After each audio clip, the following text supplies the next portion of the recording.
Hola, bienvenidos a el podcast Construyendo un negocio inmortal. El día de hoy no te voy a hablar ni vamos a entrevistar a un empresario. Quiero darte a conocer cómo nace esta idea, cuál es el objetivo y el por qué estamos el día de hoy. Esto no se construye desde métricas, no se construye mediante un plan de negocios o de mercadotecnia. Este proyecto nace desde la experiencia, desde estar donde muchos mexicanos el día de hoy están, haber pasado por una situación de deuda que pocas personas tenemos la capacidad de hablar cuando lo enfrentamos. Afortunadamente el día de hoy asesoro a familias para que no vivan lo que en su momento yo tuve que experimentar.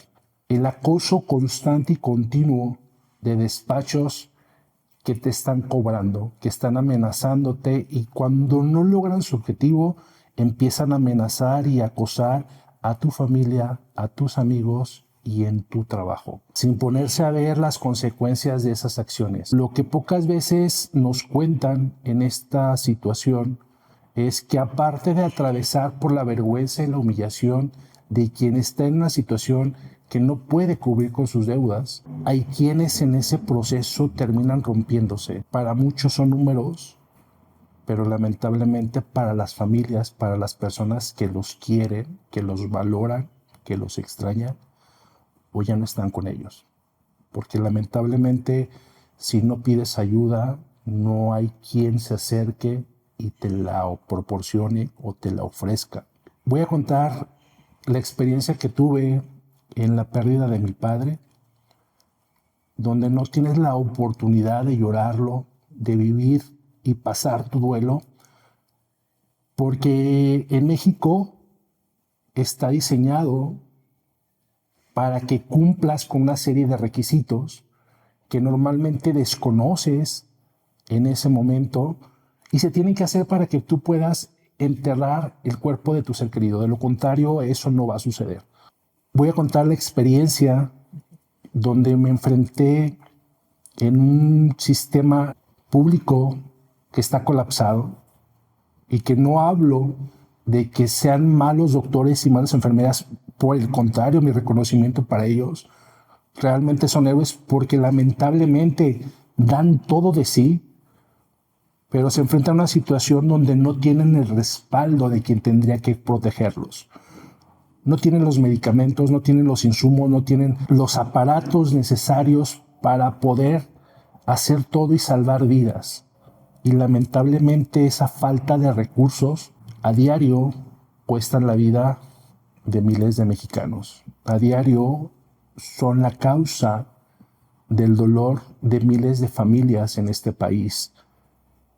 Y lamentablemente en esos momentos de dolor, normalmente lo que hacemos es queremos matar al mensajero.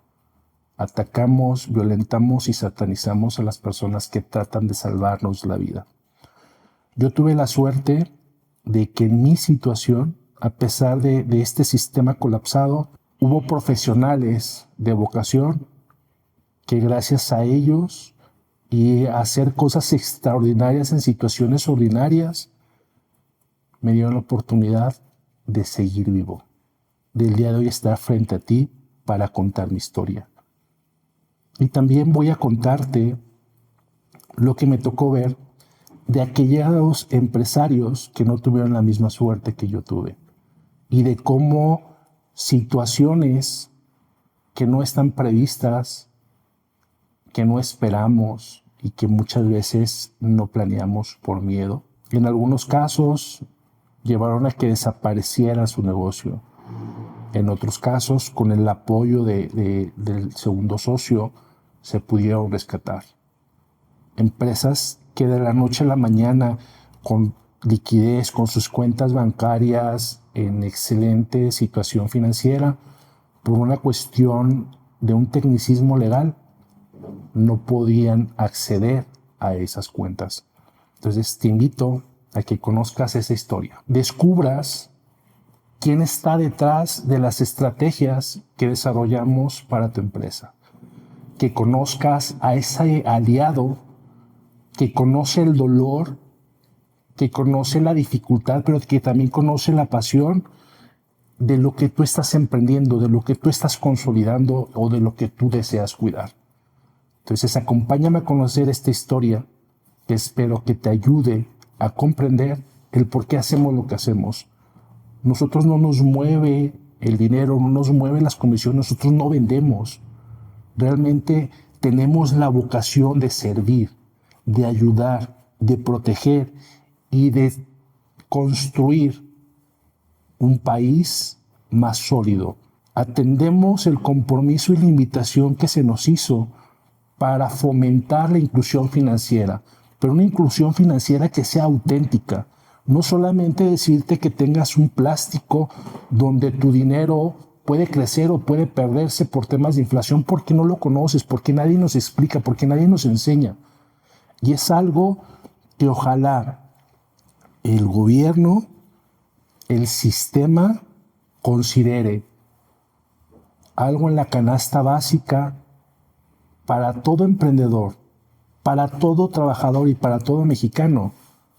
Es educación financiera, finanzas personales, porque sin conocer tomamos decisiones que nos impactan. Y esta es mi historia y te cuento de qué manera me impactó. Todo comienza en el 2004 con lo que pensé que era un sueño. Yo iba a salir a la Ciudad de México a un congreso, veo un anuncio en lo que estaba esperando que saliera mi vuelo y ponen la publicidad de un fraccionamiento. Me gusta el fraccionamiento. Resulta que la persona que estaban entrevistando era mi cliente. En ese momento yo trabajaba en una tienda de trajes para caballero. Entonces era mi cliente, eso me llama la atención, conecto y una vez que regreso de México lo contacto para que me mostrara el fraccionamiento. Yo tenía disponible un crédito de Infonavit, sin conocer, sin tener experiencia. Veo que puedo comprar lo que es esta casa e inicio lo que es mi proceso. La empresa que comercializaba esas viviendas tenía muy definidos sus procesos, entonces el acompañamiento del asesor llegaba hasta el momento de la firma del contrato de promesa de compraventa y a partir de ahí entraba lo que es el área de gestión que se encargaba de tramitar el crédito, entregarme mi aviso de retención para lo que son los descuentos y la entrega de lo que es la casa. Lamentablemente la experiencia que tuve con esta empresa pues no se la recomiendo a nadie. Eso fue lo que me motivó a que el día de hoy esté aquí en este negocio. Cuando se genera el aviso de retención, yo hago la compra en el mes de febrero y se genera el aviso de retención en el mes de agosto, exactamente en el mes donde yo tenía el salario diario integrado más alto. ¿Y esto de qué representa? Representa que mi tasa de interés iba a ser mayor y el descuento que iba a recibir también iba a ser mayor. A pesar de que iba a recibir el mismo monto de crédito, o sea, no tenía el beneficio de decir, es que te van a descontar más porque te van a prestar más. No. O sea, a mí me iban a prestar y completaba perfectamente con un descuento que estaba acorde a lo que yo ganaba en promedio.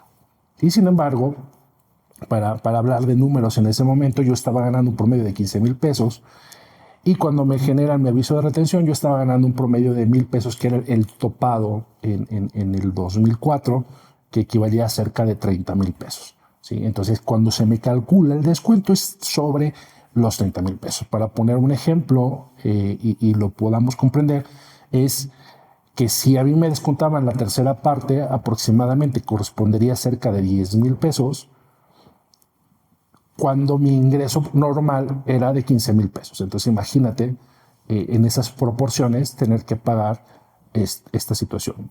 ¿Qué derivó? Deriva en que tienes que tener 2 trabajos o 3 o 4, 2, 3 o 4 actividades para poder sobrevivir. ¿Y a qué me refiero con sobrevivir? Que tienes que pagar el crédito hipotecario y probablemente el salario de tu trabajo principal, si eres asalariado, se vaya completamente para el pago de un crédito, con una tasa de interés que es altísima, que en ese momento eran salarios mínimos y que de manera resumida me llevó a los siguientes números. Por eso asesoro y por eso me gusta hacerlo de manera tan profesional. Yo compré una casa en 220,000 pesos, de esa casa he pagado aproximadamente más de 750,000 pesos y el día de hoy al instituto todavía le debo más de 640,000 pesos. He pasado por situaciones donde tenía trabajos que me llevaban a cobrar por semana 20 pesos. porque el resto de mi ingreso era 100% para pagar el Infonavit. Y lo más triste de esa historia es que ese dinero, si bien había bajado por el alto costo de intereses durante todo el año, a lo mejor 30,000 pesos, cuando durante el año pagué 70,000 pesos, resulta que al momento de que se actualizaba el salario mínimo, pues no solamente no había disminuido mi saldo, sino que se había incrementado. Y esta era una historia que era año con año, vivía día con día. Cuando tú estás en un trabajo, en un empleo, donde estás generando las condiciones financieras para poder solventar esos gastos y adquirir compromisos, tarjetas de crédito, créditos de consumo, pues tú piensas que ese ingreso va a ser permanente. Pero luego se presenta una situación donde hay una recesión, donde la empresa se ve obligada a recortar los números de empleados para hacer frente a su situación financiera. Y cuando te toca ser parte de ese proceso o cuando llega una enfermedad que no te permite seguir trabajando, pues te encuentras en esa situación donde ya no puedes seguir solventando esas deudas. Entonces estás teniendo la pérdida de ser una persona autosuficiente y en ese momento enfrentas otra pérdida, que es la pérdida de tu dignidad. ¿Por qué? Porque te están llamando, te están acosando y te están juzgando de que eres una persona que no tiene palabra, una persona que no vale, una persona que sacó un préstamo, un crédito y que el día de hoy no lo quiere pagar. Y en medio de esas emociones, en medio de ese duelo que estás viviendo, tu familia, tus amigos, tus referencias están siendo acosados. Y esa situación va empeorando. ¿Y qué sucede? Que es algo que llevas en silencio. Yo lo aprendí solo, lo solucioné y avancé. Y el día de hoy me permite que personas cercanas a mis clientes tengan la confianza de acercarse conmigo para pedir ayuda. Y si tú que estás viendo esto estás en esa situación, quiero concluir con un mensaje fuerte. No estás solo. Y no debes estarlo en este proceso. Acércate con nosotros. Nosotros sabemos cómo hacerlo y no te vamos a cobrar. ¿Por qué? Porque yo lo viví y sé el impacto negativo que tiene. Y te lo resumo. Si bien el día de hoy no tengo una familia, es derivado de esta situación. Porque no tenía tiempo para construir una familia, porque no tenía el dinero para poder adquirir o formar esa familia. Entonces renuncias a situaciones que el resto de las personas tienen. Y me hice un firme compromiso que si estaba en mis manos evitar que otra persona pasara por esta situación, lo iba a hacer. Entonces, si tú lo estás viviendo, tienes un familiar cercano a ti que está pasando por ello, contáctanos, te vamos a ayudar a hacer una estrategia financiera para que puedas cumplir con tus compromisos y para que tengas la oportunidad de volver a comenzar con conocimiento, con estrategia, para que tu historia sea diferente. Si el día de hoy el futuro parece oscuro, déjame compartirte algo que aprendí. Y es que mientras tengas vida, este no es tu último capítulo. Nos gustaría hacerlo siempre solos, pero es valiente pedir ayuda. Y aquí estamos para tenderte la mano, nuestra experiencia y nuestros conocimientos para que tú puedas escribir un nuevo capítulo en tu vida. No la del sobreviviente, sino la de la persona que avanzó, que solucionó y construyó un patrimonio para la seguridad de los que más ama. Entonces, esta experiencia que tuve que afrontar y que me dio las herramientas para aprender y el día de hoy poder ayudar, me dejó una lección que después vamos a estar ayudándoles con cápsulas formativas para que no se vuelva tu historia. Y lo voy a resumir y te dejo con esta conclusión. El crédito, existe el crédito bueno y el crédito malo. ¿Qué es un crédito bueno? El crédito bueno es el que tú utilizas para empoderar tu negocio.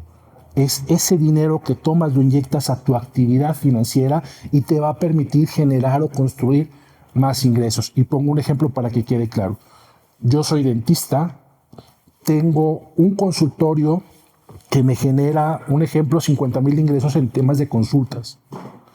Entonces, un crédito bueno es cuando yo tengo la oportunidad de comprar otro consultorio y me va a permitir que en lugar de atender en un solo punto, atienda en 2 puntos. Tendré que invertir en estructura, personas que me ayuden a atender y todo lo que son mis instrumentos para hacerlo. Pero ¿qué va a generar?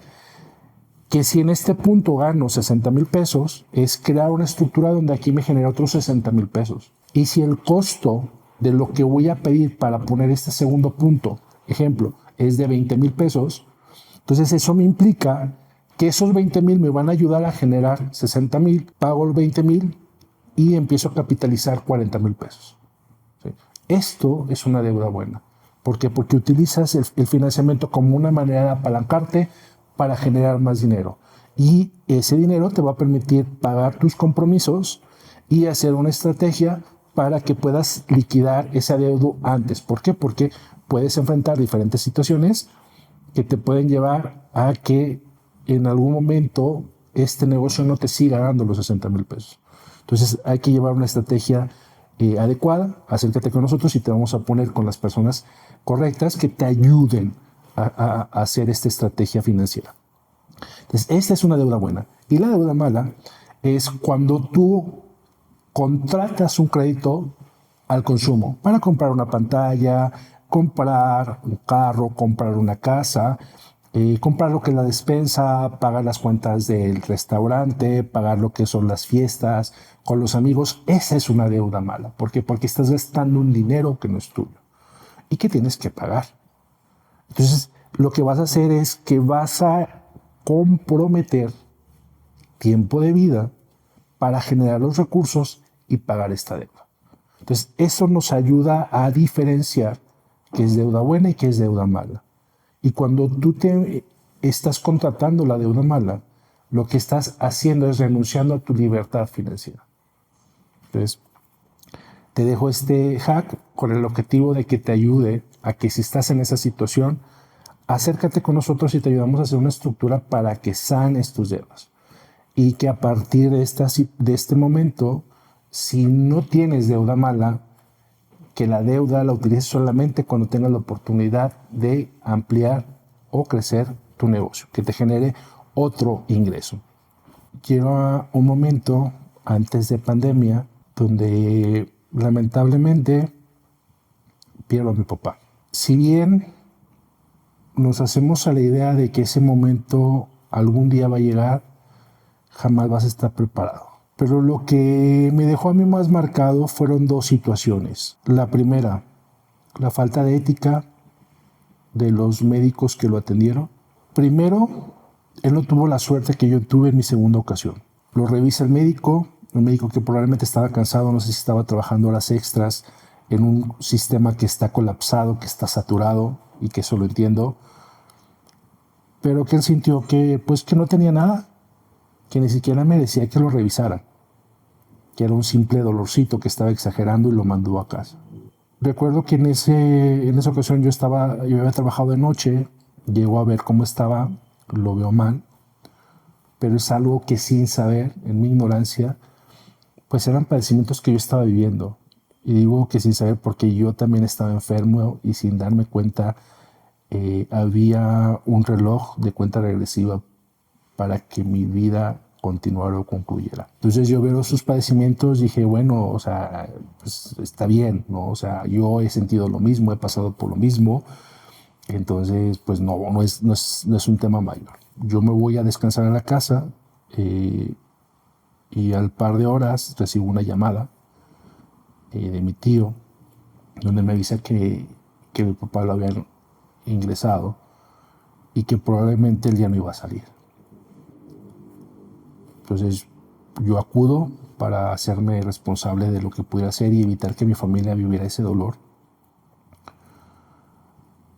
La primera situación que se me presenta a mí es que un médico sin escrúpulos me hizo firmar un consentimiento donde él me hizo creer que con eso les estaba ayudando a que hicieran todo para salvar la vida de mi papá, cuando eso ya no era posible. Cuando yo ingreso al lugar donde lo tienen a él, veo que están todos los practicantes en una pantalla y lo que había firmado realmente era la aceptación para que lo tomaran como un estudio de caso.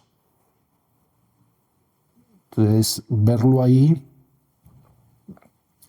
inconsciente, con un montón de cables, personas desconocidas, insensibles y sin importar que ese hombre tenía un nombre, tenía una historia y tenía seres queridos que estaban sufriendo por lo que él estaba viviendo, lo estaban proyectando en una pantalla.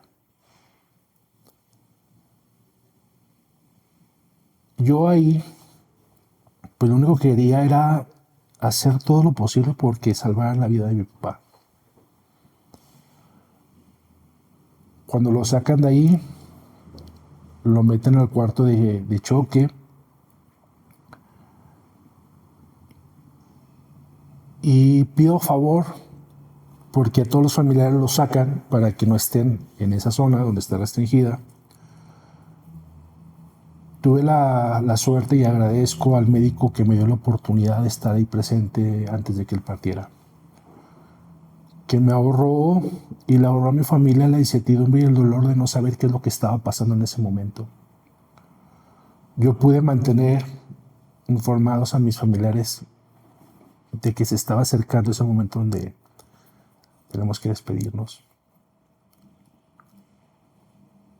Y pues llegó.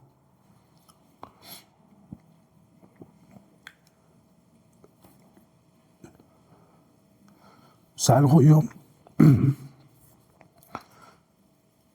para informar a mi familia. Y yo no tuve la oportunidad de procesar mi dolor en ese momento. Porque tenía que hacer los trámites. Porque tenía que preparar, hablar con la funeraria, que me prepara lo que es la capilla de velación, cumplir con todos los requisitos que les pedían ellos para que les pudieran entregar su cuerpo. Esto pasó, no sé, 4 o 5 de la tarde aproximadamente. Y a la funeraria, en lo que ellos hicieron, el trabajo, que gracias a la funeraria ellos me ayudaron con una parte importante. Pero imagínate, ese día pierdes a tu padre pasando por esta experiencia previa y estar afuera de la morgue en un cuarto frío porque tienen que mantener los cuerpos en una situación de que no se descompongan. Yo mandé a mi familia para que trataran de descansar y pues se preparan para despedir a mi papá. Entonces está solo en un cuarto frío, oscuro, donde a nadie le importa quién eres y a nadie le importa lo que acabas de pasar. 12 de la noche, llega la funeraria, espero que llegue la persona de la institución de salud para que les dieran el acceso. Mi papá en una bolsa, abren la bolsa, reconozco el cuerpo, firman los documentos y se lleva el cuerpo, lo que es la funeraria. Al día siguiente tengo que salir de dejar a mi familia, me voy con la funeraria para ir al registro civil y tramitar lo que es el acta de defunción, para que pudieran enterrar los restos de mi papá. Afortunadamente, pues soy una persona que tiene experiencia y que si bien en ese momento no conocía, sabía qué se tenía que hacer, cómo hacerlo, con quién hacerlo, para poder realizarlo. Pero en ese momento me puse a pensar, ¿qué pasa con aquellas familias que no tienen la experiencia? ¿Qué pasa con aquel familiar que desconoce completamente cómo se gestiona, dónde se gestiona, cuánto cuesta, qué tiene que hacer, qué le van a solicitar? Y que tiene que vivir lo que viví en ese momento, que es el dolor por perder a tu ser amado, la insensibilidad de las personas que se olvidan de que son seres humanos, que tienen una historia y que tienen gente que están sufriendo por esa pérdida y lo ven como uno más, como un número, como el paciente de la cama 343, como el paciente de la cama 244, donde por protección, por cansancio, por las condiciones en las que están trabajando, pierden esa sensibilidad. Entonces yo pensé que tenía que hacer algo para que mis amigos, mis familiares o mis clientes no tuvieran que vivir esa experiencia que yo pasé. Y ahí empezó a surgir esta idea. Pero la vida es sabia y al poco tiempo descubro por qué esos dolores que yo tenía, que eran similares a los que tenía mi papá, pero resulta que yo no estaba tan sano. Y por un tema de suerte, el día de hoy estoy aquí. O sea, tengo mucha fe, creo en un Dios y creo que Él aún no me requería en otro lugar. Y te voy a platicar brevemente por qué la suerte. Yo en ese momento estaba trabajando en un casino, trabajaba de noche. Me siento mal, posiblemente el 13 de septiembre, 12 de septiembre, no recuerdo muy bien. Estoy tirando, yo era croupier en el casino, estoy en la ruleta. En la ruleta tienes que tener tu mente muy ágil. ¿Por qué? Porque tienes que calcular lo que son los pagos. Entonces estoy dando lo que es juego y en ese momento empiezo a sentir que traía fiebre y que ya estaba delirando. Le pido a mi pit boss que me cambie. ¿Por qué? Porque yo ya no estaba bien. Entonces ya le cuento qué es lo que está pasando, me dan permiso, me subo a mi carro y me voy a la sala de urgencias para que me atiendan. Me estabilizan y al día siguiente tenía que regresar a medicina familiar para que me diera lo que es mi incapacidad, porque me había salido durante las horas de trabajo. Pues yo regreso al día siguiente a tramitar lo que es mi incapacidad con medicina familiar y en ese momento empiezo a sentirme peor. Ya ni siquiera pasé con el médico familiar, regreso nuevamente en urgencias. ¿Por qué? Porque te comparto que cuando tú vas a medicina familiar tienes que llegar antes de las 5 de la mañana. Yo estaba en el turno de la mañana porque solamente van a atender a 3 personas. Entonces, tú llegas a las 5 de la mañana, que es a la hora que abren. Antes que tú, ya llegaron otras personas y se van formando. Entonces, si tú eres el cuarto, quinto o sexto, pues te van a mandar a lo que se llama unifila y posiblemente esté saliendo 2, 3 de la tarde. ¿Esto qué representa? Que si tú llegas a las 5 de la mañana, el doctor va a empezar a atender las citas médicas a partir de las 8. Entonces tú ya tuviste que haber llegado de preferencia a las 4 de la mañana, pero vamos a pensar que ya estás a las 5. A las 5 vas a esperarte 3 horas a que llegue el médico. Y a las 8 te atiendes si estás entre los 3 primeros. En ese caso, en esa ocasión, a mí me mandan a unifila, porque cuando llegué yo ya era el cuarto o el quinto. Me mandan a unifila y yo iba a salir posiblemente a las 3 de la tarde, ¿sí? Casi 12 horas ahí. En la situación en la que me encontraba, no aguanté, regreso a urgencias para que me quitaran el dolor.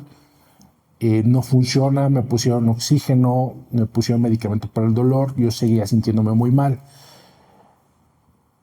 Finalmente me pasan a unifila para que me dieran lo que es mi incapacidad, la tramito. Me subo al carro y llego al caso de llegar a mi casa. Llego a la casa de mi mamá, siento muchos escalofríos y me hacen favor de llamarle al médico que me atiende, me revisa, me dice: ¿sabes qué, Miguel? Probablemente te tienen que operar, ¿no?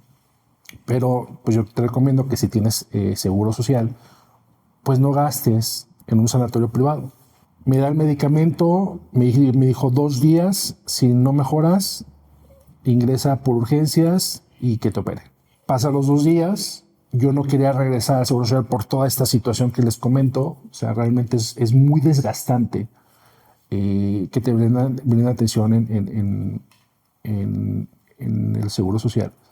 O sea, si tú vas, o sea, no digo que en todos los lugares, pero lamentablemente sí es la mayoría. O sea, están las personas tiradas en el suelo muriéndose del dolor. ¿Por qué? Porque no tienen camas.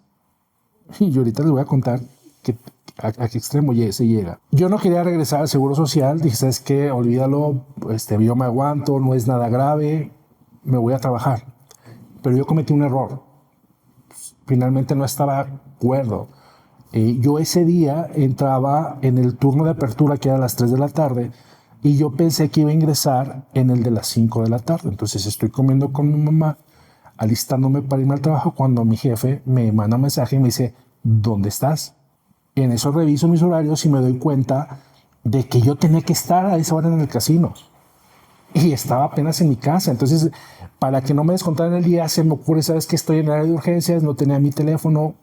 Perdón, jefe, te mentí, pero me salvó la vida. Entonces yo digo, ¿sabes qué? Estoy en urgencias.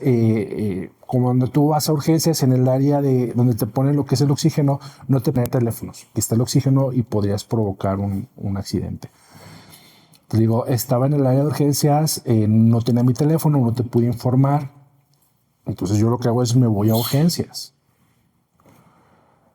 Me revisan en urgencias y me sabes que no, pues me pusieron medicamento para el dolor, regresé a su casa. Y le digo, ¿cómo que me regrese a mi casa? O sea, a mí me indicaron que está pasando esto y esto otro. Regañadientes el médico me dio el pase. ¿Por qué no me quiso dar el pase? Porque era muy cansado, muy desgastante para él escribir un documento donde me daban el pase para que me recibieran en la clínica 58, que es el de especialidades, y me atendiera un especialista. A él se le hizo fácil y ¿sabes qué? No pasa nada, vete a tu casa, aquí está, no paso a mayores. Es un dolorcito. Pero como ya tenía la asesoría de mi médico y aparte necesitaba mi capacidad, entonces yo le exigí que me revisara bien y que me diera mi pase.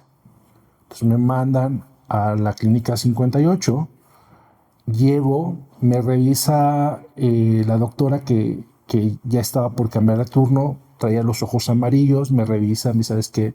Ahorita vamos a hacer cambio de turno. ¿Tiene un virus familiar contigo? Sí, iba mi mamá.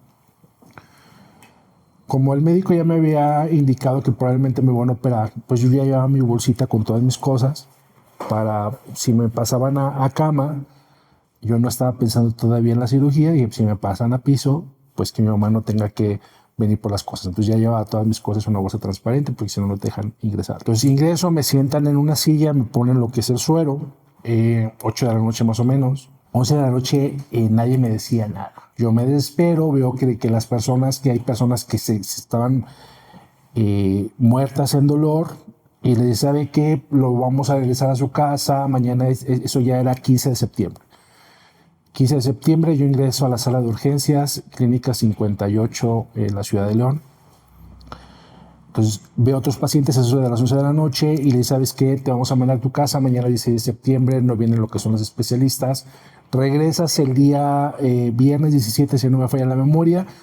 ¿Para qué? Para que te volvamos a ingresar. Ahorita no tenemos camas, en piso todas las camas están ocupadas y aquí también todas las camas, no hay ninguna disponible. Veo eso y yo pensando que el problema en la vesícula eran las piedras, pues me voy a mi casa, regreso el viernes, le digo a la enfermera, ¿sabes qué? Pues dame mi incapacidad. Para esto, cerca de la 1 de la mañana, hay un enfermero que para mí fue un ángel, ve que me habían agendado desde temprano unos estudios y no me los habían hecho. Me dice, chico, ¿qué haces aquí? Pues es que estoy esperando a quemar los estudios. ¿Cómo es posible? Entonces revisa, dice, no, vente, agarra tus cosas y ahorita te paso para que te hago yo mismo el estudio.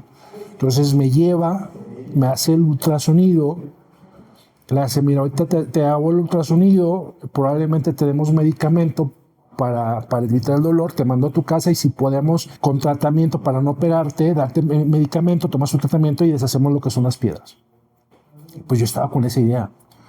Entonces me llevan, me hacen el ultrasonido y a la hora y media le digo a la enfermera, oye, ¿sabes qué? Pues ya me dijeron que a lo mejor me van a dar tratamiento para que me vaya a mi casa. ¿Me puedes dar mi alta y mi incapacidad para yo retirarme? Yo regreso el viernes, veo que no hay camas, mañana no van a trabajar, pues no tiene caso que les haga perder su tiempo y les quite recursos para gente que puede llegar en un estado más grave. Entonces me dice ella, ¿sabes qué? Deja hablar con con la responsable del turno y ella que te dé respuesta. Entonces yo había escuchado que estaba la doctora y otros médicos y hablaban de volúmenes de unos estudios, pero nunca me imaginé que esos estudios eran los míos. Entonces se acerca conmigo muy educada la responsable de turno, la doctora, y me dice, ¿sabes qué? Yo te puedo dar ahorita lo que es la incapacidad. Es tu derecho, pero quiero que estés bien consciente de lo siguiente. Lo que tú tienes no va a sanar. Hay que operar. Si tú te vas, el próximo dolor ya no vas a alcanzar a regresar aquí. No tengo camas, estás en una silla, pero tengo un cuarto de choque. Y si ahorita entras en sepsis, tengo una oportunidad para salvarte la vida. Si te vas de aquí, probablemente cuando llegue ya sea muy tarde. Es tu decisión. No lo tuve que pensar, le dije en tono de broma, le digo, no, pues así por las buenas me quedo, ¿no? Entonces pasé esa noche, yo me sentía como una serie, me tocó ver de todo, incluso cuando tocan lo que es la chicharra, que es donde entran todos los especialistas, porque una persona se voló la mano con un petardo, se voló lo que son los dedos. Curiosamente después me tocaría en la misma habitación de mi recuperación a esta persona. Paso esa noche del 15 de septiembre en esa silla, porque no había camas. Y mi segunda fortuna, al día 16 de septiembre, llega el cirujano, porque iba a ver otro tema, y me revisa. Él ya había visto lo que son mis estudios, y me dice, ¿sabes qué? Te tenemos que operar. Tienes 20 minutos, ahorita va a bajar una persona para que le firmes unos formatos de consentimiento y organices lo que tengas que organizar. Y en 20 minutos te subimos a sala y te operamos. Entonces baja el médico para hablar conmigo y me dice, ¿sabes qué? Tu situación es muy delicada. Hay 3 situaciones que pueden presentarse. La primera, que entres en sepsis e intentemos salvarte. La segunda es que no resistas la operación por el estado en el que te encuentras y no salgas del quirófano. Y la tercera es que si tenemos éxito y tú sales de ese quirófano, puedes tener una mejor calidad de vida. Entonces, ¿estás consciente de esta situación?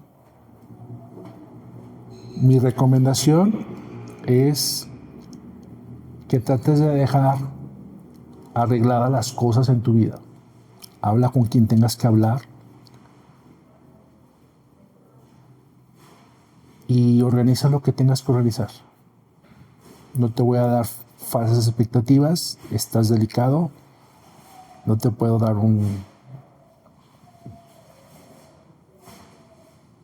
no te puedo afirmar algo que no te puedo asegurar, no te quiero dar falsas expectativas. Para mí esos 20 minutos han sido los más dolorosos de mi vida. Despedirme de mi mamá. Yo no tenía planeado nada de lo que estaba viviendo en ese momento. Recuerdo que lo primero que hice fue hablar a mi trabajo para preguntar por mi seguro de vida, ver si aplicaba en temas de enfermedades y qué iba a necesitar para cobrarse. El segundo mensaje fue hablar con uno de mis ex socios, encargándole, yo tenía, como les mencioné, la casa que se estaba pagando por Infonavit. Entonces le solicité que se encargara de apoyarme para tramitar lo que era la cancelación de hipoteca por el seguro de vida. Y hablé con otro de mis socios para que él me ayudara a hacer el juicio sucesorio intestamentario porque yo no había dejado un testamento. Él me dio ánimos, me dijo, no pierdas la fe, vas a ver que después nos vamos a reír de este día. Sabes que cuentas con mi apoyo y no va a ser necesario. O sea, lo vas a poder hacer tú mismo. Entonces, en ese momento, lo que hice fue delegar que se hiciera el juicio sucesorio testamentario, que se lo pasaran a mi ex socio para que él a través de la inmobiliaria vendiera esa casa y a mi mamá le entregaran el dinero para que no tuviera que batallar con lo que implica una casa. Fue a hablar con un amigo para que fuera a recoger el carro porque sabía, por la experiencia que he vivido con mi papá, que en esos momentos no tienes cabeza para nada y que una cosa tan sencilla como llevar tu carro de donde está estacionado, que estaba en la calle, a tu casa, pues no sabes ni quién lo haga. Entonces en esos 20 minutos hice esas llamadas que no le deseo a nadie. Me despedí de mi madre, ella dándome ánimos, pero yo consciente de que probablemente era mi última vez. Algo que recuerdo muy claro, antes de ese día yo sentía que mi vida ya había pasado, porque me educaron que si a los 30 años no tienes tu vida resuelta, jamás lo vas a resolver, después va a ser imposible. Y yo compré esa idea. Y cuando me enfrento a ese momento de mi vida, me doy cuenta de que estaba empezando a vivir. Que había muchos proyectos, muchos sueños, muchas cosas que todavía quería hacer. No aceptaba que ahí terminara todo. En ese lugar, en ese momento. Me aferré a mi vida, proyecté y afortunadamente el día de hoy estoy aquí. Y recuerdo la última broma que hice antes de que me durmieran con la anestesia. Como no me habían hecho exámenes previos, me pregunta la anestesióloga, ¿usted es alérgico a algún medicamento? Y le digo, no, solo soy alérgico a la muerte. Entonces asegúrese de que eso no me pase. Ellos se rieron, empiezo mi conteo y ya no supe nada. Hasta que despierto y siento ese regalo de vida. Agradezco a ese médico que en su día de descanso acudió, a que decidió operarme y no sé si lo sabe de forma consciente, me dio una oportunidad, me regaló la vida. Si no fuera por él, probablemente yo no estaría aquí porque mi cuerpo ya no aguantaba un día más. Y el equipo que formó en ese momento, ¿por qué? Porque los que eran responsables de sus áreas pues estaban descansando. Entonces se armó con practicantes y con lo que tuvo disponible para poder operarme. Pues yo ahí tuve suerte, la suerte que no tuvo mi papá y la suerte que no tienen varias personas. Entonces con todas estas experiencias me motivaron a emprender lo que hoy en día es mi vocación, que es ayudar a que otras personas no tengan que experimentar lo que a mí me tocó vivir, que tengan planeado financiera y legalmente todo lo que implica cuando alguien enferma y está preparado a que si no se atendió o simplemente las condiciones no fueron las necesarias para que ese empresario, ese familiar saliera con vida, que no se destruya su mundo, que no se destruya su legado, que no se destruya en una noche, en un día, en un instante, lo que llevó toda una vida a construir. En esa etapa tengo claro qué es lo que quiero hacer, mas no sé cómo hacerlo. Tuvieron que presentarse dos situaciones que me vinieron a ayudar a identificar cómo hacerlo. Voy a contar una de ellas. Un empresario muy exitoso, enferma, ingresa al hospital, pero ya no vuelve a recuperar la conciencia. Técnicamente él sigue vivo, pero sus facultades, él ya no despierta. Y aquí su empresa y su familia se presenta una situación que como rara vez sucede, Normalmente no estamos preparados para ello. El único que tenía acceso a las cuentas de la empresa era el socio principal. Pero si él no está consciente, ¿cómo va a acudir al banco para delegarle a un tercero que pueda administrar las cuentas? Y como no ha muerto, entonces no se puede hacer la sucesión para que la persona que tiene esa figura pueda tomar el control de las cuentas.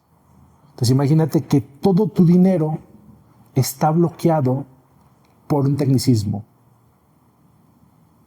La impotencia de la familia que me tocó ver, la desesperación, la angustia y el dolor de no tener los recursos para hacer todo lo necesario de salvar la vida de ese ser amado.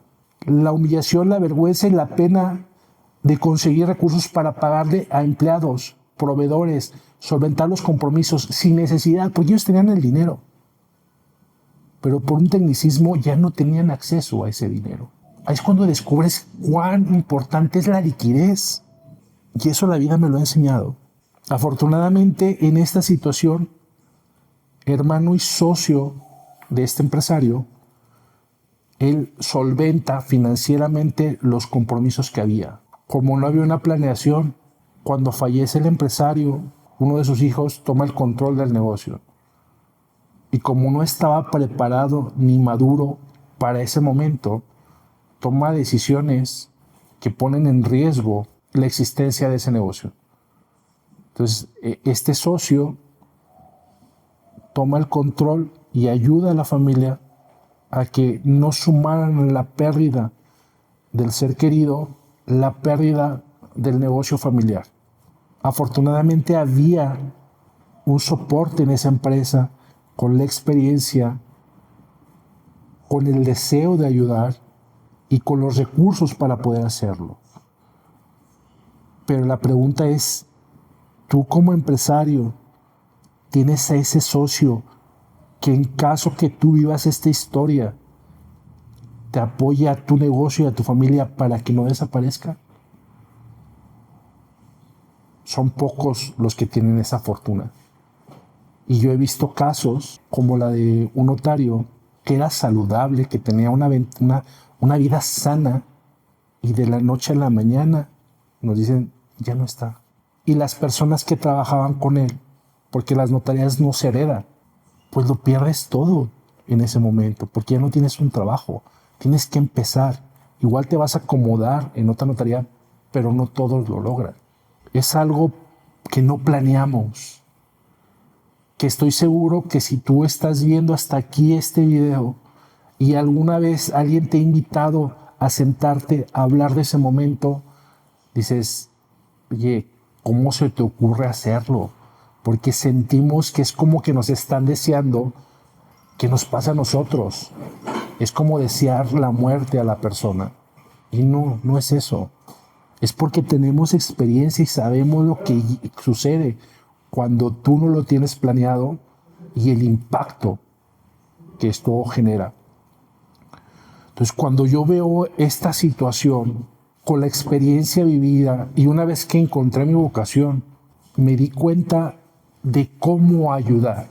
Y en nuestro despacho, porque estoy consciente de que hacer esta estrategia no lo puede hacer una sola persona, ni siquiera lo puede hacer un solo sector. Te invito a que nos contactes y juntos revisemos tu situación. Si tú consideras que el futuro de tu familia o tu negocio, si el día de mañana no estás, estarían en peligro, si quieres quedar blindado de que una enfermedad, un accidente, un suceso imprevisto venga a destruir lo que con tanto esfuerzo en una vida has construido, acércate y juntos buscaremos cómo construir tu empresa inmortal.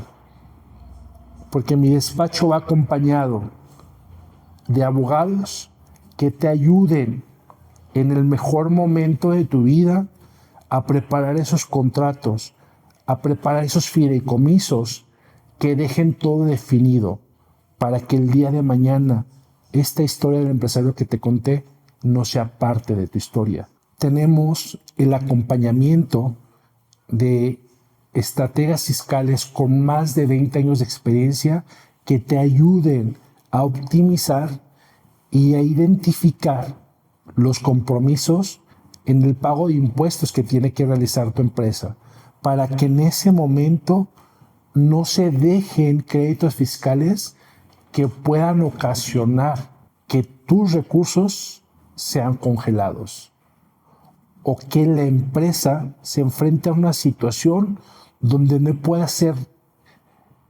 pueda responder a las cargas fiscales y los lleven a una quiebra, a la extinción.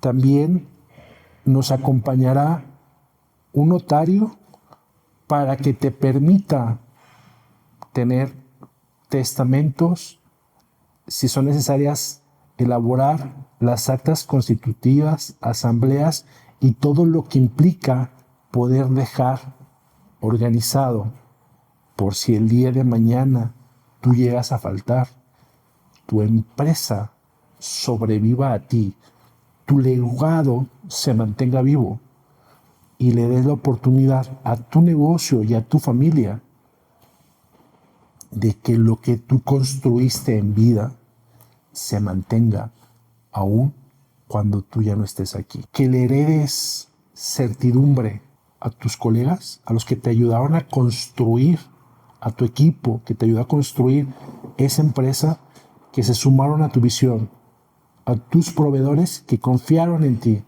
a tu familia que te ha acompañado, que ha sufrido y que ha gozado junto a ti todo lo que representó la visión de lo que hoy has logrado. ¿Ves?